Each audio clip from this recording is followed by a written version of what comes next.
Good morning to you. We are going to be your panel having a conversation about matters of religion, spirituality, and faith in business.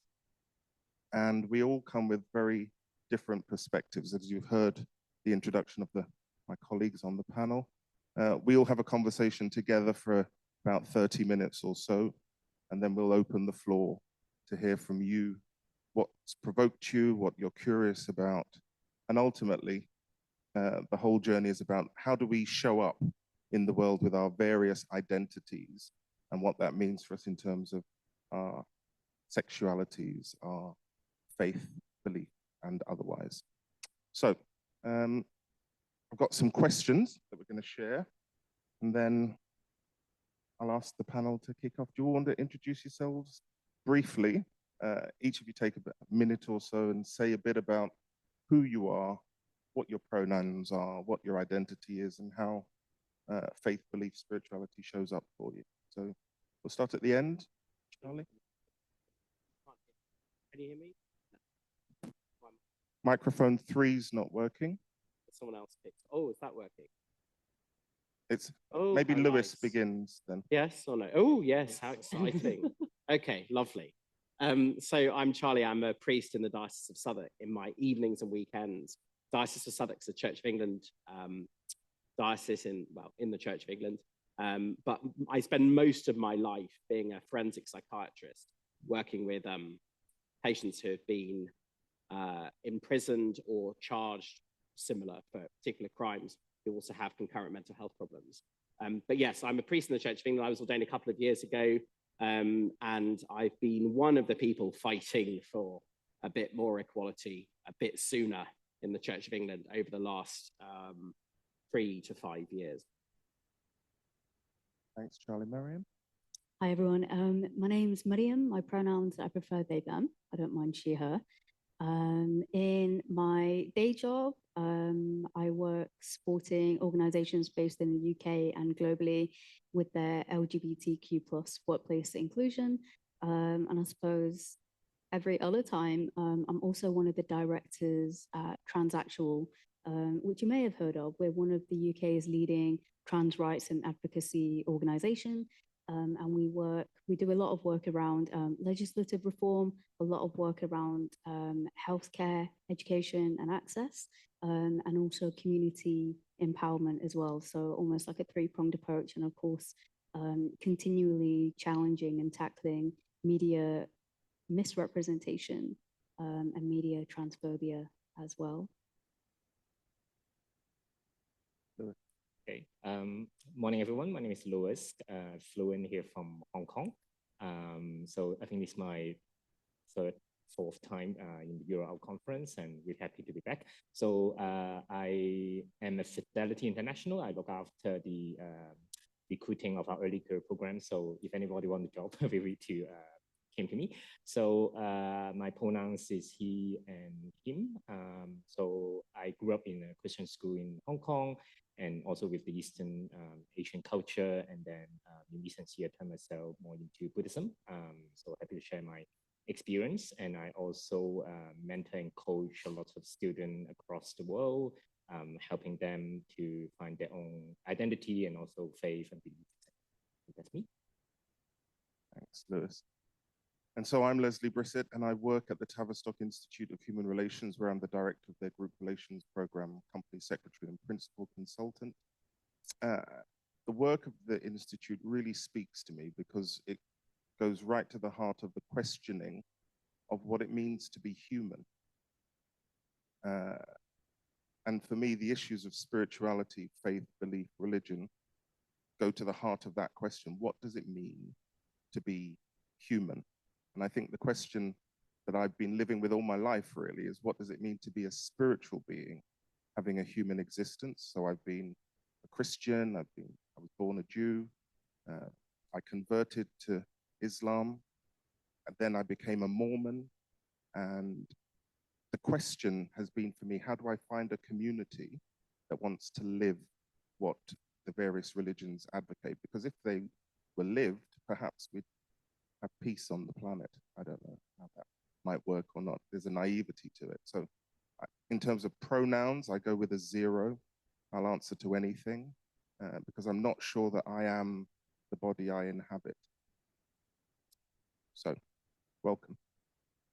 What we're going to do is construct our conversation around 3 broad topics. So I'll begin with the first one, which is looking at the relationship between faith and the LGBTQ+ community. The first question is, historically, the relationship between the religious institutions and the LGBTQ+ community has been a complicated one. To the panel, do you see any recent advancements? And maybe, Charlie, you want to begin? Yeah, I think complicated is a generous term. As a gay priest, you're kind of in the middle of a kind of queer community that look at you slightly askance, like I do when I see clergy on the bus. I look at them and think, oh, here I am being judged again. And that's presumably what people look at me and think as well. But also, as a queer person in the Church of England, and in any church really, apart from very few examples, we're seen as less than, if not second class, but certainly not quite the same. The Church of England's had an endless debate about sexuality and gender identity for the last, at least since the legalization of homosexuality in the middle of the last century. And actually not that long ago, the Church of England was advocating for the decriminalization of homosexuality, was forming part of those conversations around reducing the age of consent to be equivalent with those in opposite sex and gender partnerships and so on. But in recent years, things have got a bit hairy again. But this last week, the Church of England has finally changed its stance and says that we can bless same-sex couples in church for the first time, which doesn't sound like much, but it's something. And it's a start, and it is one of the few national churches where this is now the case.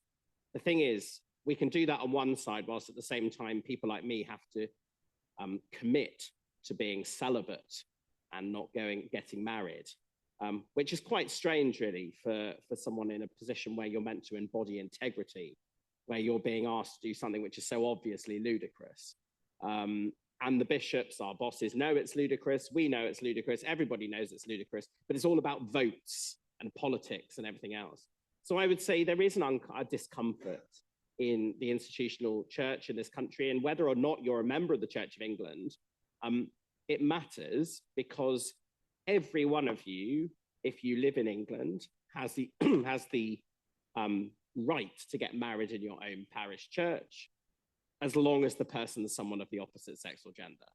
You have the absolute right. If you come to me and you say, I'm a Satanist, and I hate you, and I hate your church, and I'm giving you nothing, but I'd like to get married, please.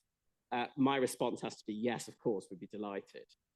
So there is an inbuilt prejudice at the heart of the British establishment, which is in the church, and we have opt-outs from the Equality Act, specifically on matters of gender and sexuality.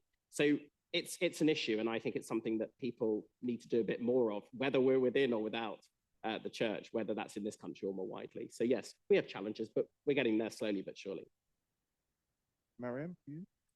Yeah, it's a difficult one. So as a queer non-binary Muslim, can be incredibly challenging for many of us. But I suppose for this question, I think maybe I wanted to focus a little bit more on the historical context, and understanding that there is a difference between organized religion, but also societies as a whole. You know, looking at kind of trans communities, we know that trans people have existed since the dawn of time.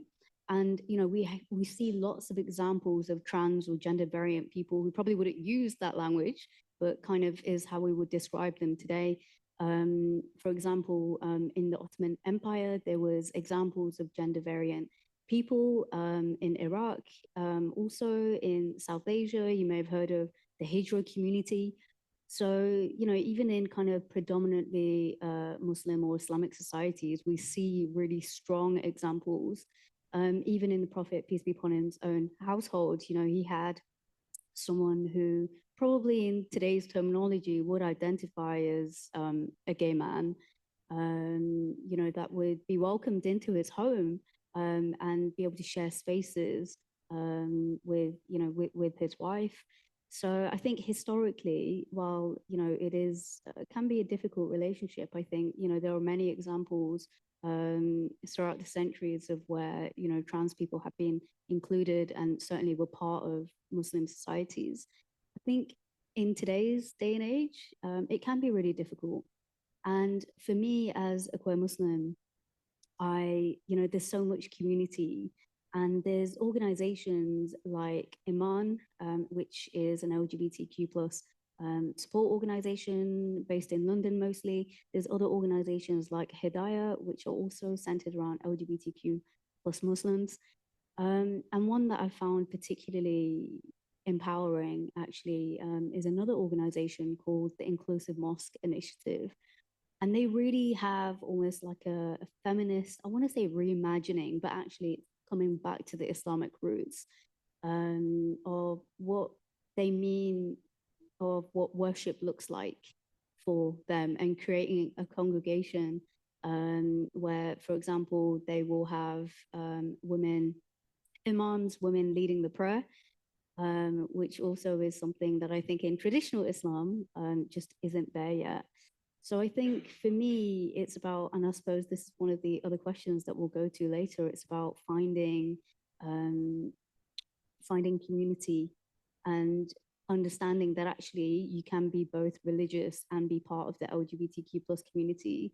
And while there might be some tension in kind of traditional religious institutions, there are so many thousands, if not millions, of LGBTQ plus people around the world that are absolutely religious and that absolutely are part of the LGBTQ plus community as well. And it's a beautiful thing. Lewis. Yeah, I think for me, growing up in Asia was definitely very challenging because I'm gay and I'm Chinese, and in Chinese culture, a lot of time it's a taboo to talk about your own sexuality or gender identity.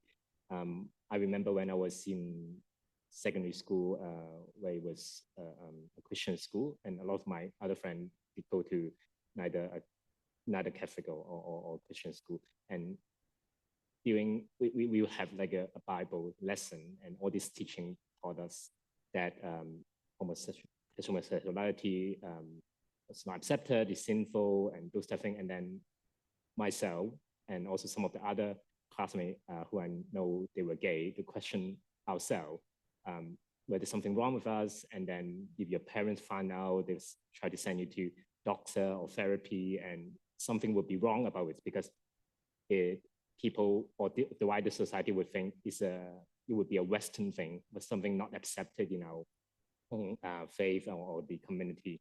But obviously, that was probably 10, 15, 20 years ago. Nobody would talk about it in the society. There was no media talk about the LGBTQ plus community, and it was a struggle, and people would feel very stressed and became very lost with themselves. But I guess in Asia versus here in the UK or other community, things have progressed, but there's still a lot more to do. For example, now we would have a certain group like a Rainbow Church where the LGBTQ plus community would be more welcome. We talk about it, but then the policy or the government support are still not the same. For example, in Hong Kong, we still can't get married. In Hong Kong in particular, the only place in Asia you can get married is either Taiwan or in Japan.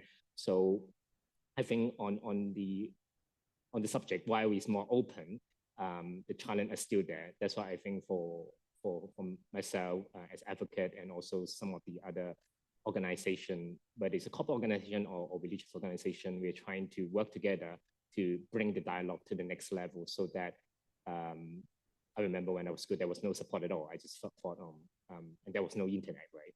So just thought something must be wrong. But now, because we have a big community, so that the agenda can be forward and forward. But there's still a lot of catch up, because it's not just about your faith. I think it's also about the society, whether they accept you or not. But we're hoping that may change in the longer run, and we'll see how that goes. But that's how I see it. There's still challenge, and sure there will be more to come. So you've set out quite a stall that could be very painful for many people, trying to find a way in, trying to be accepted, connected, whilst these institutional dynamics are unfolding as the organizations themselves are trying to catch up with how people are living. So what opportunities or challenges do you see for the future in terms of community and connecting? Maryam?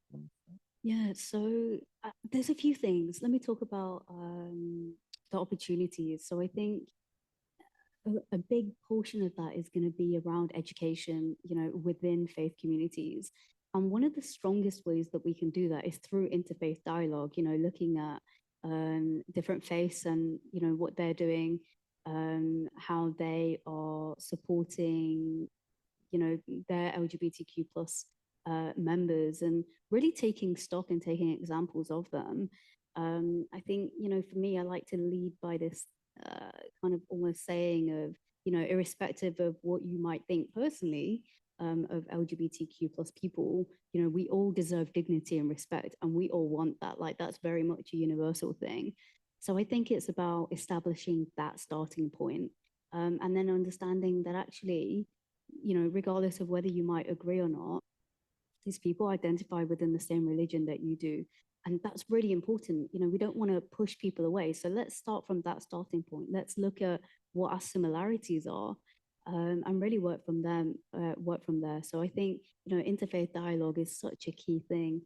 And also looking at education, looking at creating supportive leaderships within, religious institutions and organizations, and really looking at a local level, finding those allies and people who are willing to advocate and perhaps going against the grain sometimes. But there's a way that you can do that that is really in line with religion. I think one of the things that I really love about Islam is its propensity for justice and community. And I think using that language and using Islam's own doctrine and following the way of the Prophet, peace be upon him, is absolutely something that Muslims in this instance can really emulate. Anybody want to add anything? I think one of the key things that every human being has is that our similarities to one another are probably bigger than our differences from one another, in that we all have certain parts of our personalities and lives and holistic experiences which need to be fulfilled in order for us to have a decent life. So I'm thinking with my psychiatrist hat on. There are certain needs which we all need, there are certain needs which we'd like, and there are certain needs which are optimal. Religion for me seems to be really important for some people and fundamentally unimportant for other people. And that's the first thing. But I think there's also something whereby religion might be quite important to some people, but they feel so excluded by it that they're unable to experience or inhabit that part of their existence in a way which would actually be the way that they would most flourish. Now, my problem with particularly institutional religion is that we have spent so long arguing about whether people are allowed to come in or not, that actually people just go, do you know what? I'm not bothered, I'm off. And so people just leave, or people don't come in the first place. We often have people saying, amongst our congregations, that the majority of people are against same-sex marriage, for example, equal marriage. Firstly, that's not true. Every study shows it's not true. But secondly, it can't be that much of a surprise that we've got a large group of people who are against, because the vast swathes of society look at organized religion and go, not for me, not interested in me. And 20, 30 years ago, that would have been just queer people themselves. But now it's people, if your aunt can't get married in church, or your kids, or your friends, or whatever else. And we're slowly seeing this having a bigger and bigger impact on the religions themselves, I think. And of course, religions can go one of two ways. We can either go and say, right, there's an issue here. Let's just reassess whether everything we've said that's deeply queerphobic is right. Should we just have a moment and think about that? The other thing is to say, we're absolutely right, and we're not going anywhere further, and become smaller and smaller and smaller. And so we become more and more and more pure, and in the process get rid of more and more and more people. The problem is eventually there's nobody there. So I think some of us as queer people of faith are actually called to just be awkward and to refuse to go anywhere and to just sit there and say, that's your problem, not mine. People often tell me to leave the church. No, you leave the church if you don't like me, sunshine. So there's a lot about us just saying no and actually offering some kind of resistance and solidarity with other people who themselves have been excluded from communities of faith time after time. You want to say something, Liz? Yeah, probably one quick thing. One thing is more around intersectionality, because I think, because I come from a more corporate world, I think historically we focus on, okay, we do something for LGBT, we do something on gender, we do something on social faith or social mobility, all this type of thing. But I think it's more like a opportunity now that we don't want to label everything ourselves. We are just us. So everything is sort of interrelated, right? So I think Dr. Maryam and Charlie also mentioned as well that we try to see everything we all planning and the topics that we try to do the awareness or education. We don't have to label everything. It's all with faith or LGBT community, we can bring it all together so that we hopefully it's not just awareness and driving change in the longer run. I mean, it's not a question as such, but more an observation. If you think that much of the narratives, as I was hearing you all speak, are still rooted in ideas of monogamy and the heteronormative construction of relationship.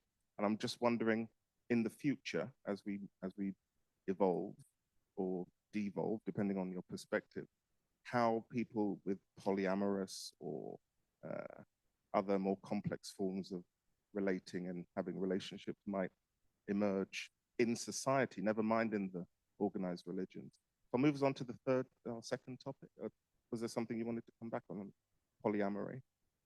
I was simply going to say that unless religions engage with those things, then the religion becomes obsolete.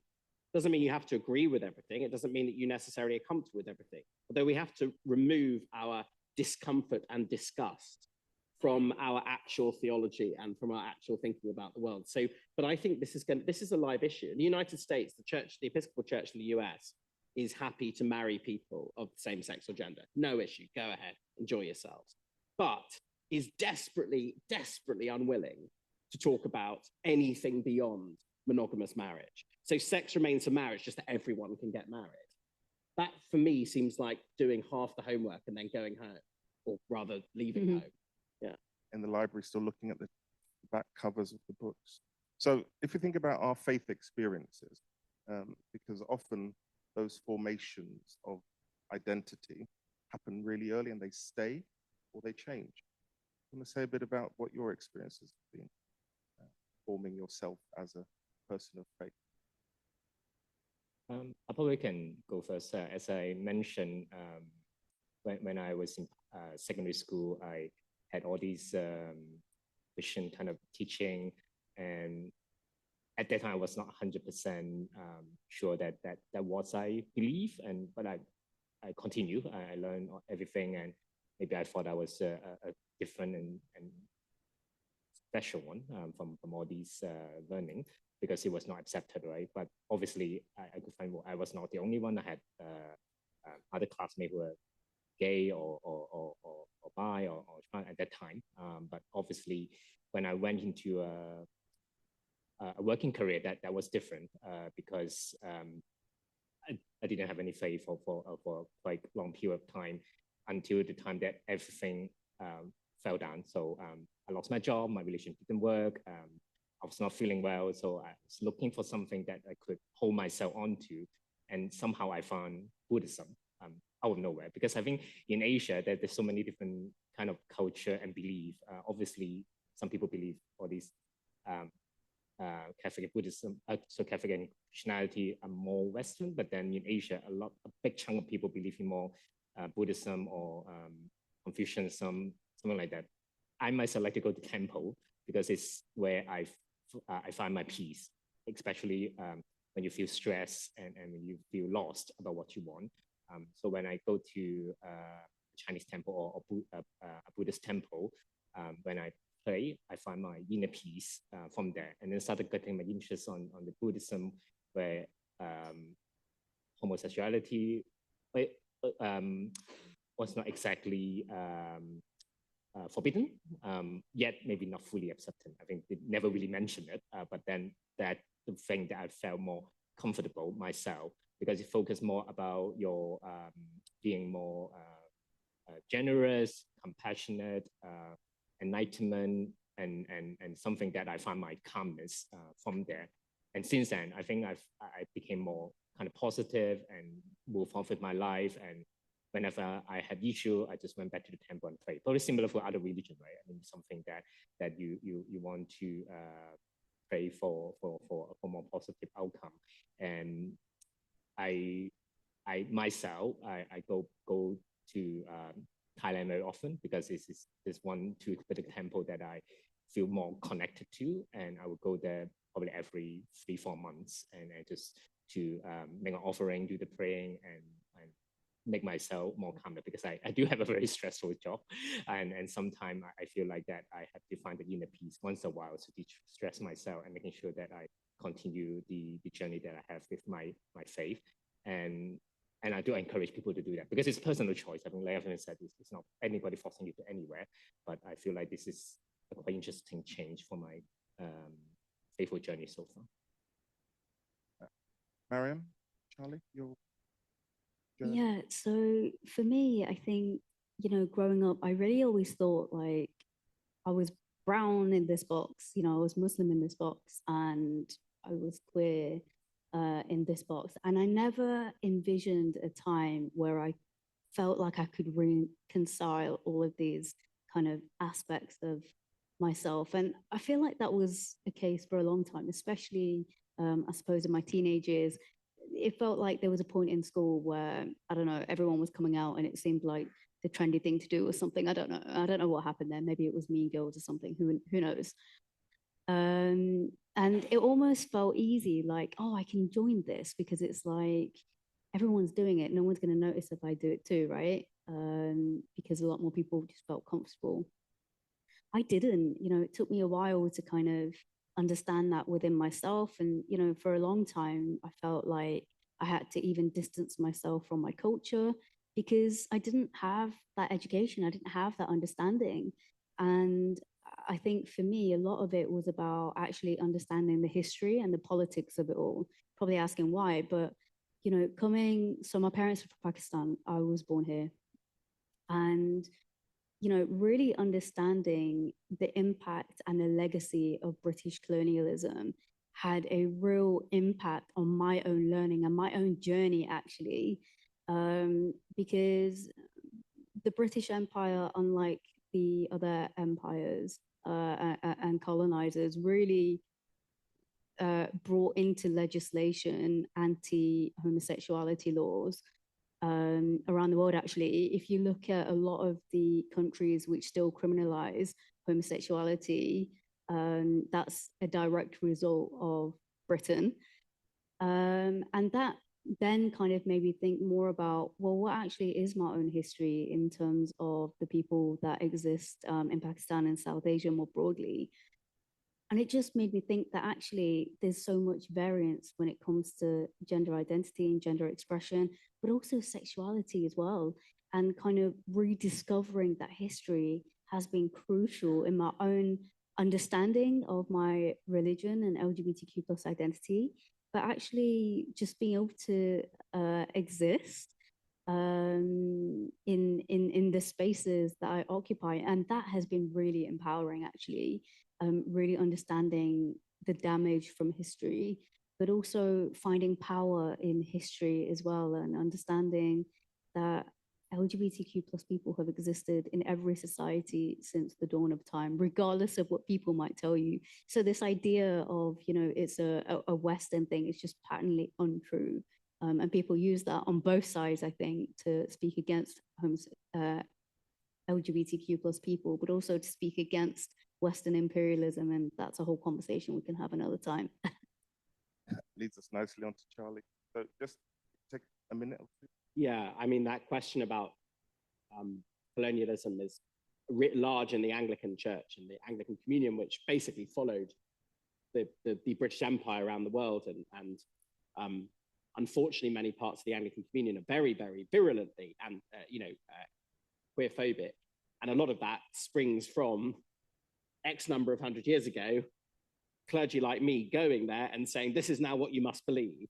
And that now being writ large in the theologies of those churches. And now we're going and saying, actually, I'm not sure this is what you should believe. And there's an unsurprising antagonism between. I grew up in a really easy life. I am a white man growing up in southern England. It was fine. I had every privilege possible, went to expensive schools and didn't pay for them, which is a double win, and realized I was gay at probably about 12, probably a bit earlier, named it a bit later. And the only difficulty I had was that at school, it wasn't fine. Didn't realize it was a problem in Christianity at all. I just continued. The chapel was quite a good place to be, no issue at all. And it was only really once I got into church politics that I realized that people really thought it was a problem to be gay and Christian. So for me, I've never had the theological debate in my head because it's never been something that I've ever had a problem with. I woke up one morning, I was a homosexual. I woke up one morning, I was a Christian. Oh, that's it. And I've never had to do the hard work of saying those two things are a problem because I just don't believe they are.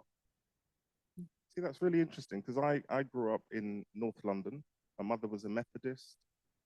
We'd go to church every Sunday, but these people, I was one of those children that read everything really early. And I thought the Bible was the story we were reading at the time, and it was a wonderful story. And if this character Jesus was real, then why isn't everybody trying to do what he said? But the church was full of all these stories of hatred and judgment and ridicule. And I thought, this doesn't seem right to me. And so that began my search for people who would read a text and then try to live it. So I've traveled all over the religions, the faiths. I trained for 14 years with a Zen master. He used to beat me regularly, not paying attention, coming into the here and now. And I think those questions of how do we live are really interesting to me. And so it's not so much about the either or end of it. So when you talk about intersectionality, I think that question moves me because it's who am I in the world and how do I show up in the world and what role can the things I believe help me to live? So I think that intersectionality thing, I found my kind of vocational journey in the Church of England has consistently brought me again and again to people who are not in the mainstream. So my work with forensic psychiatrists, these people are not in the mainstream. My parish in South London is full of a large number of people who are of the Windrush generation or after the Windrush generation, who have been sort of systematically excluded from both the state and the church. And it's interesting that we don't do the work often to sometimes recognize quite how much the white, heterosexual, cis male is important in our institutions. The Church of England is run for cis white men, straight men.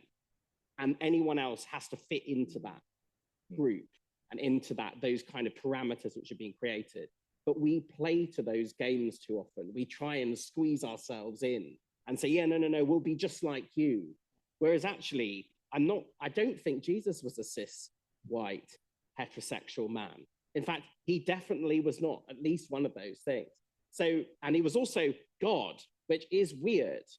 So why do we obsess about propriety and fitting ourselves into that heteronormative paradigm? I don't know. Because I think, and it leads us into the section about business, and I think in the same way that we don't really talk about this, that the Church of England or any of the churches get their license to operate in the franchise from the Vatican.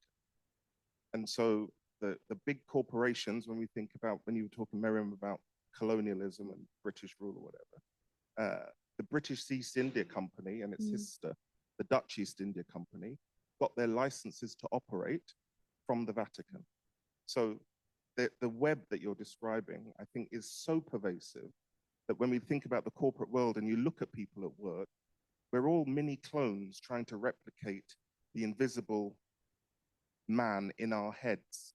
And I think for lots of people like me who live in black bodies, they've got work to do to find the white man who lives inside them and discover him. And he's Christian or Judeo-Christian. And so all of us, to some extent, have to do some washing of the programming to find where is it living inside you. It's in your skin, it's in your head, it's in the very thoughts you think and the language you use.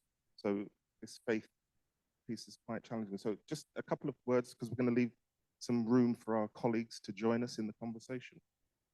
How do you see issues of faith, spirituality, belief in the corporate business world that you're in?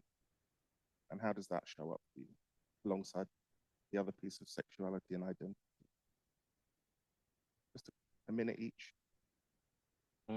I can go from there, and I'm from a financial institution. So for us, different offices have different beliefs. For example, our Korean or Taiwanese office have very strong Catholic or Christianity group. And then whenever we try to bring in this LGBTQ plus topics, they were very resistant to it. And it took us very long time to try to build that dialogue. And I feel like that going back to that intersectionality, we want to making sure people have our awareness, and it's all linked to, from a corporation point of view, the productivities of a person. Because at the end of the day, you don't want somebody who feels stressed, who don't want to focus on work and contributing to the business, right? So we want to make sure that people feel who they are as a person, no matter what faith they have, and they accepted us in the organization and whatever background or kind of religions they may have. I like your point around people may kind of change their faith, and sometimes me, because I'm in recruiting, hiring managers tends to hire people with the same school, same background, same faith, etc. And that's not good. And we have to break it. So that's why I think we're also trying to, me as a HR professional, trying to making sure that we remove those bias and accepting people from all different kind of faith background or kind of school as well, so that we become more productive in the long run. That's from a more financial institution perspective. Maryam, and then Charlie. Yeah, there's such a big impact that businesses and organizations can have in supporting people that are LGBTQ+, but also part of faith communities as well. I really hate talking about the business case in that way. There is a business case, but I always love to start with the fact that it's just a moral and right thing to do. You know, you want to have employees that feel happy, safe, and content at work. This is why it's important.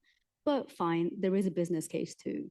It means that you can have diversity of thought, diversity of ideas. And that's not just about the literal thoughts that people have, but also thinking about where those diversity of thoughts come from people from different backgrounds. And that's what makes that really important. Increasingly, young people entering the workforce, they want to work for organizations that embody their values. You know, they don't want to work with just anybody. We saw that during COVID, where, you know, it was like mass resignation or whatever it was called, where people were really reassessing about where they were putting their time into. And, you know, in my work supporting organizations with LGBTQ+ inclusion, there's so many amazing organizations in the UK and around the world that really care about this, that really value this. We see that through them setting up staff networks for, you know, various identities, including LGBTQ+, gender, faith, ethnicity. And, you know, there's lots of other things as well around, like, you know, you can even talk about like market expansion and things like that. But really, it's just the right thing to do. And doing the right thing, the money also follows. Charlie. Yeah, I think from the other side, what can queer people give to institutions or to businesses or to whatever it is that we find ourselves doing? I think we actually have a responsibility to be a bit awkward. I mentioned that earlier. I think we'd actually have a responsibility to do that. I think it's very easy for, particularly for white gay men, frankly, to just replace one form of sort of hegemony with another. So we've moved beyond the kind of white cis heterosexual man to just that now gay men are part of that as well. And you just move the power around and you're now part of the powerful group. And I think that's a serious error. I think we see that in discussions around trying to separate out trans folk and trans issues from other parts of queer identity. And I think this is a really dangerous path on which we would end up going, because I think it fundamentally just replaces us as we just want to be part of the in-group. So I think we come with a responsibility to not only support our other queer friends, but we're also, I think, called as queer people to look out, back to the intersectional element, to look out and say, if we feel excluded or we feel like we as a group have been excluded historically, who is that now? It might still be us, we might still be part of that, but who is it now? And who is it particularly within even our group that is particularly excluded? And I think that is a responsibility that we hold, however much we might want to shirk it, because it's easier to shirk it. I think for me that's the point about inclusivity. When we're thinking inclusive faith, it's paying attention to the peripheries. And so very often, particularly in the corporate world, people have got their eyes on the top of the ladder. They want to get to the peak of the pyramid, and we forget the peripheries. So the people who are on the outside will never get to the top of the pyramid. And how do we include them in the journey that we're trying to create? Because obviously we're going to face the world together, one way or the other. So thank you, panel. I'd like now to open up and invite you, the audience, for the next, next right over 10 minutes or so, 10, 15. Could I invite you to be really succinct and either to make your statement or put your question, and we'll take 3. So 1, 2, 3, 4. Hi, my name is Stefano. I work with BCG in the DI department. I come from Italy, and my question for you is, born and raised in Italy and raised Catholic, although I'm quite a strange Italian. I never went to church. My parents never went to church. My grandparents never went to church, which is one of a kind family in Italy. Consider that I was even picked for being godfather of children of family friends, but still, I would like to ask you, in Italy, it's quite clear that the Catholic Church shapes what our society and political aspect is. I believe that the reason LGBT people don't have rights or what's many the rights question, in Italy, Stefano? yeah, why should I engage myself with the Catholic Church in Italy? Thank you. And we'll have one more here in the army t-shirt. And then the green tank top. Army t-shirt. My question is, what are some of the effective ways to help LGBT youth, especially those who got rejected from their own family or community? Thank you. A big part of our community is heavily affected by religious trauma. How do we talk a lot about how we're changing the future to create good spaces, but how do we deal with the current trauma? And I know we're creating beautiful spaces, which you are, Maryam, but also people aren't ready to engage with that. I think a lot of our people and all of our community. Thank you very much. And there's 2 more in the blue tank top and the white shirt. I'm sorry, blue sweatshirt. Yeah. A mic's coming to you. Hi, thank you for being here. Such an inspiring conversation. I have family from the Christian community, and I have family from the Jewish community. And as someone who hasn't really followed one religion exclusively, I find it outrageous when I see religion being used to build barriers between us. So I was wondering if you could talk a little bit more about how we can use, how we can build bridges between between different religions to address the needs of the LGBTQ community. Thank you. Thank you.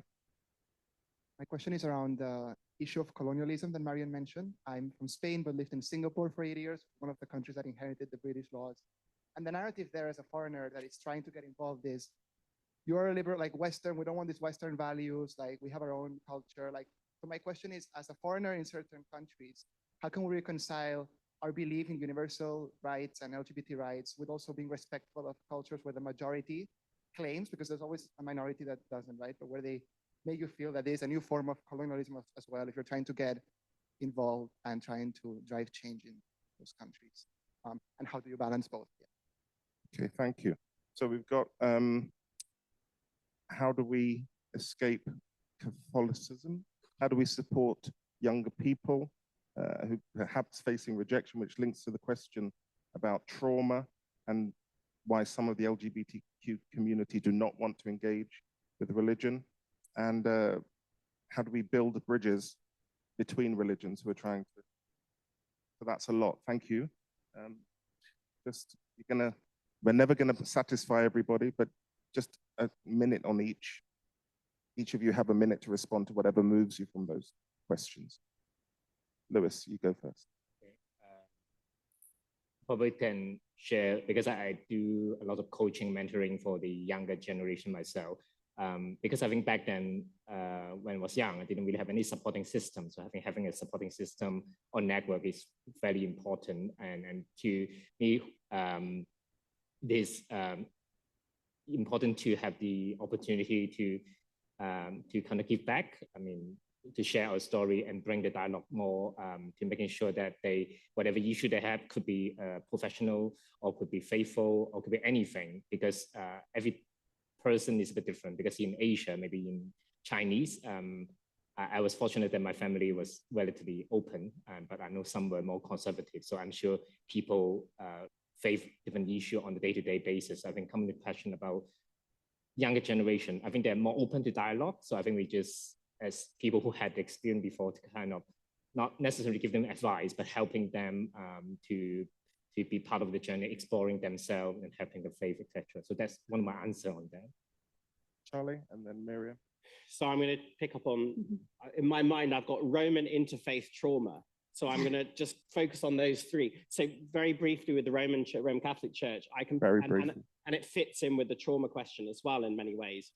I don't think we have to engage with these things. I think for some of us, we are so hurt by the way that faith has impacted on us. And I don't mean hurt in a light way, I mean hurt in a deep psychological, damaging, deeply impactful way, that it's fine not to engage with that religion if it's too much. But I think religions have a responsibility, particularly institutional religions, particularly those like mine that are slowly turning around to being more inclusive, to find ways of actively searching out how we can help heal some of the trauma of the past. With the Roman Catholic Church, I think things are slowly changing in the Roman Church, particularly under Pope Francis, not as much as we'd expect perhaps, or hope, but things are moving. But I agree with you, the culture of Italy is driven by the culture of the Roman Church. And it's very hard to separate those two things. And I'm not surprised that people walk away. On interfaith matters, so I'm on Tuesday, I'm doing an interfaith event with a rabbi who is absolutely on the same page in terms of LGBTQI inclusion. And one of the things which is important for us to do is to say, let's look at how each other interprets the same scriptures. So we're reading, particularly the Jewish Bible forms the heart of the Christian faith before the Gospels. What is it that we're sharing here? How can we learn from one another's perspectives and so on? There's so much about social justice, intersectionality and so on that actually drives so much of what a religious experience is and understanding is and desire is, that we must be able to find ways through. And whilst queer people are often seen as the problem for religion, I actually think it may be one of the ways that we can find common ground. But there has to be a willingness to do it. And some of us will, but institutions remain very difficult to turn around. Maryam? Yeah, the religious trauma, I mean, damn, oof, that's so heavy. Where do you even start? And I think it's about kind of creating those spaces where people can come together in lots of different ways. You know, some of that might be looking at what healing looks like, but also what community looks like and what creating community looks like. You know, one of the things I love about Islam is that, you know, it began as a protest to oppression that the Muslims were feeling at the time.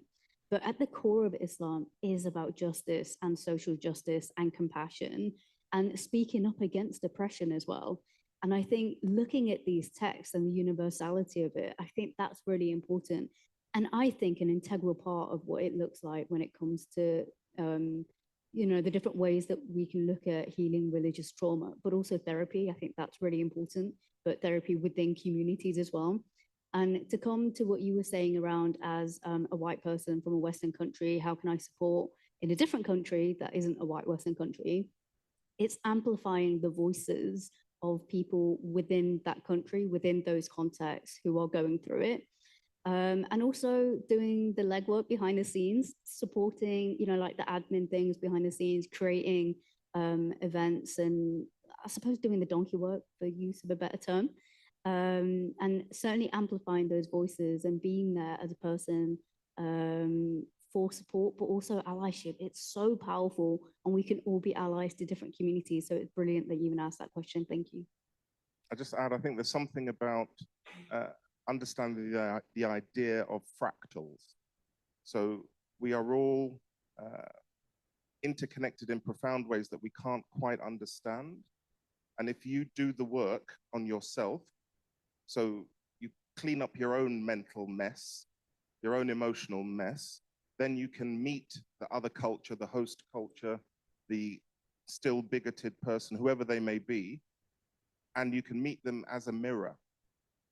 So that we were having a conversation in the green room before about the possibility of being on platforms with people in this realm of cancel culture.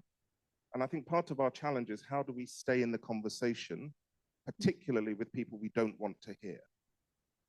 Because that's how we get in touch with the bigotry that we've all ingested unconsciously, and we replicate those systems that do want to silence certain voices. So there's a relationship with the inner fascist that is trying to quell the other, that is a way that we can contact something new, to think in another way. I'll just invite two more, because we've gone over, well, we're making up the hour that we lost from the beginning of the morning. So are there any other comments or questions that you'd like to pick? There's one hand at the back there, in the blue, and one in the gray shirt at the front here.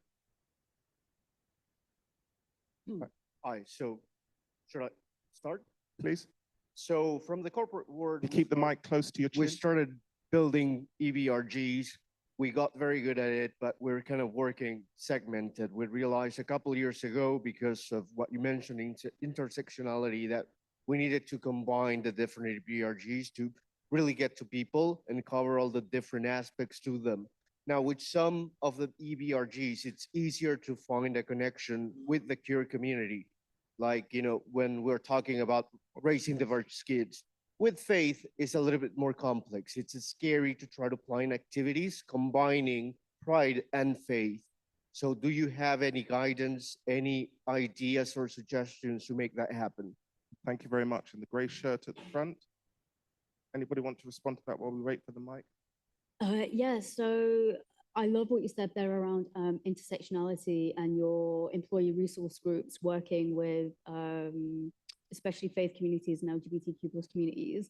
The best way to do that is getting the ELGs to work together. So you mentioned around, it can be difficult to talk about LGBTQ plus and faith, but it doesn't need to be, and it doesn't need to be complicated either. For example, during LGBTQ plus History Month, you can have a panel inviting LGBTQ plus speakers of faith and talk about their experiences and how your organization, your business, for instance, can support these communities. So I think it doesn't need to be complicated, but I can understand why it feels like that, especially in organizations or businesses where we might not be speaking about faith so much because we don't want to offend or upset people. But platforming people and allowing them to speak for themselves is such a key thing. I can add a little bit as well. So for us at Fidelity, we have like a monthly meeting with all the LG group together, and we form like a calendar event throughout the years to making sure we celebrate all kind of festival, religious event, all this type of thing, to making sure we try to cover as many things as possible. It's just a good example. Sure. Gray shirt. Hi, I wanted to ask and add onto something you said, Leslie, about how difficult it is to actually get people to listen or even engage in conversation. I mean, I'm a transgender man, and I've really struggled all my life with people not even being willing to talk with me. I've had, for example, I was married to somebody who had missionaries as parents, and I was hidden away and pretty much traumatized for the 7 years of our marriage. And just recently, I found my birth family, finally, after searching 30 years, and half of that family is very Catholic and absolutely refuses to even meet me. So there's not even a chance to say, hello, this is me, and I'm actually not the monster you think I am. So my question is, do you, all of you, either of you, have any tips on how to, because I'm in general somebody who's really open to dialogue, how to approach people like that, to be able to have some sort of conversation together? I think in the interest of time, panel members, if it's okay if I think it's an invitation to be a listener. So often in our corporate world, in the world of faith, people are drawn to profess. You know, we want to tell people our story. We want to be listened to. And I think if we really want to build bridges, support people, open dialogues, we have to learn to listen. And that means being able to meet people where they're at and not drag them to where we think they should be. Because that's the way of the world. That's the way of the colonial mind. It says who you are right now is not enough, is not good enough, and I'm going to make you better. And I think the journey, and this is where I'm really hopeful for the next generation around the trans issues, is that we will all learn to listen in a new way. And I think that's a way to inclusivity. So I'd like to thank the panel members. I'd like to thank you all for your interest and engagement, and enjoy the rest of your day. Thank you.